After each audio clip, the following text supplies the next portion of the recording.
Oh grabe, 100 taon na pala tong tindahan ng hopya na ito sa 2027. Pero grabe sobrang tagal na nun, yet napakarami pa ring nabili.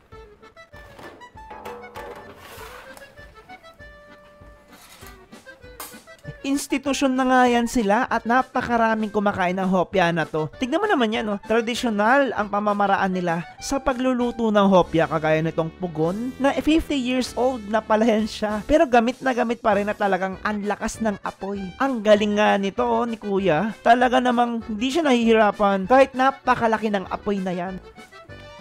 Ano yun? Tinikman mo?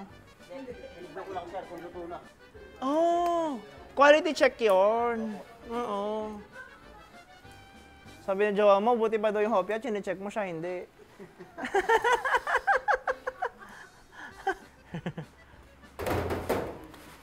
Wow! Tignan mo yung pagkakatusta ng mga yan. Perfectong perfecto. Master na ni Kuya yan kung paano niya i-make sure na hindi masunog. Ang nagustuhan ko rito, super dami flavors ng hopya. Kagaya nitong hopya baboy, ube, black mongo, yellow mongo. Meron ding mga may prutas kagaya nitong mangga. At may special na malaki. Itong mongo with salted egg. Panalo yan. Lahat ng yan mabibili mo sa bagong-bagong luto pa nga dito sa tindahan na to. Mainit-init pang hopya. Kim Chong Tin Hopya Factory ang pamagat ng store. Ang location 149, Carlos Palangka, Quiapo, Manila. Open sila 8 AM to 5 PM. Ganito ginagawa yung hopya, bali, piniprepare nila yung palaman. Tignan mo naman yan, hindi talaga tinipid sa filling. Ang kakapal ng flavor at pampalasa din, ipapasok dun sa pastry, tapos maya-maya, imi-milk wash yan siya. Tapos diretso, for a few minutes lang nalulutuin dun sa pugon. Kailangan sobrang expert mo na dito kapag magluluto ka kasi kung hindi, masusunog at sayang naman.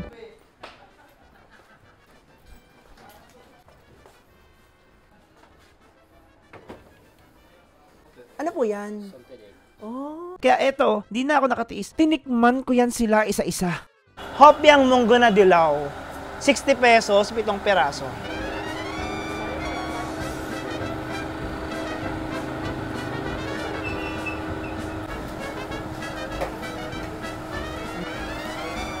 Lasa mo yung tosta nung pastry, pero hindi sunog.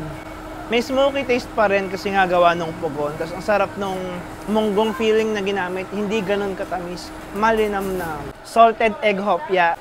Tingnan mo gano'ng kalaki yan compared sa palad mo. Malaki palad ko Malaki siya. Parang 4 siya na hopyang munggo. Let's look at the feeling. Ayan yung salted egg, Go. Oh my God. Alam mo yung mooncake? Parang siyang mooncake na special. Napakalambot ng feeling. May halong alat dahil sa salted egg. May creaminess siyang binibigay. Napakasarap nito. So this is ube flavor, one of their best sellers. 4 na piraso, 60 pesos. Ang init! So tikman natin yung ube.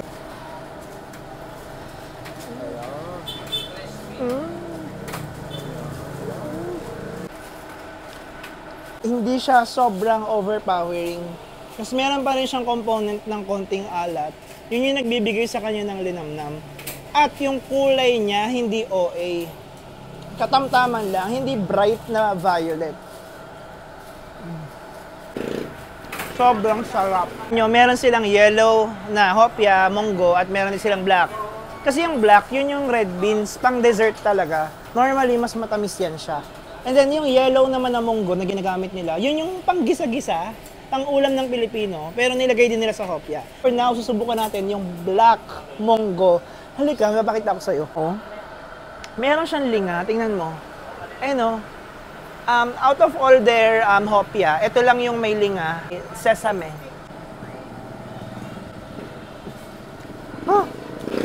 Linga yung nalasahan ko agad.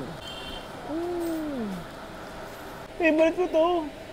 Black mango. Yung nilalagay sa halo-halo, ito yun Red mung beans. Mango flavored hopya. Oh, look at that bright yellow color. Siksek. This is 60 pesos for 4 pieces. Hala, may naalala ko. Jollibee! Uy! Nasa peach mango ba eh? Sobrang sarap nito. May asim, may tamis. Ang sarap.